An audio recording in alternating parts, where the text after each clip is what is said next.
ஒருவர் தொழில் ஒன்று செய்றாரு. அதுல லாபம் கிடைக்குது. ஆனா, அந்த லாபத்திற்கான ஜக்காத்த வந்து அவரு கொடுக்கல.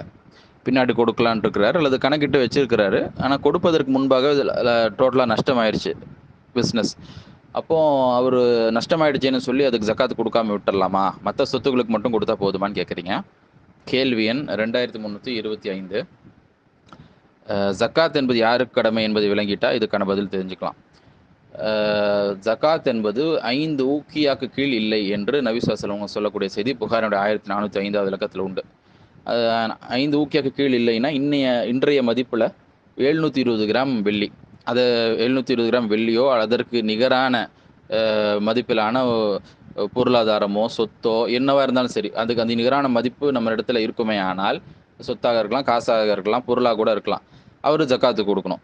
இப்போ இவருக்கு வந்து ப்ராஃபிட் கிடைச்சிருக்கு, லாபம் கிடைக்கும் பொழுது, அவரு வந்து அப்பவே அவருக்கு கடமை ஆயிடுச்சு. இவரு டிலே பண்ணியிருக்கிறார். அது எவ்வளோ டைம் பீரியட் நீங்க சொல்லல. அது வந்து சில வாரங்களா, மாதங்களா, வருடங்களான்னு தெரியல.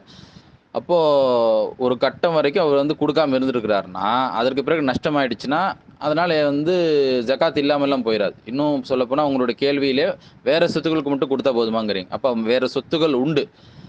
அப்படிங்கிறதும் விளங்குது. எனவே அவரு வந்து நஷ்டமாயிடுச்சு அப்படிங்கிறதுக்காக, அந்த ஜக்காத் எல்லாம் தள்ளுபடி ஆயிராது. ஏன்னா வேற வேற சொத்துக்களும் இருக்கு அப்படிங்கிற அதையும் நம்ம கவனத்துல கொண்டு சொல்றோம். ஏன்னா சக்திக்கு மீறி போயிடுச்சுன்னா அது வேற. அந்த மாரி நிலை இல்லைல்ல. அந்த குறிப்பிட்ட தொழில் நஷ்டமாயிருச்சு. அப்ப அந்த லாபத்திற்கான ஒரு ஜக்காத் குடுக்கணும். ஜக்காத்துங்கிறது அப்படியே ரொம்ப பெரிய அளவு மார்க்கம் சொல்லல. 2.5% தான். சிறிய ஒரு சதவீதம்னு சொல்லுது.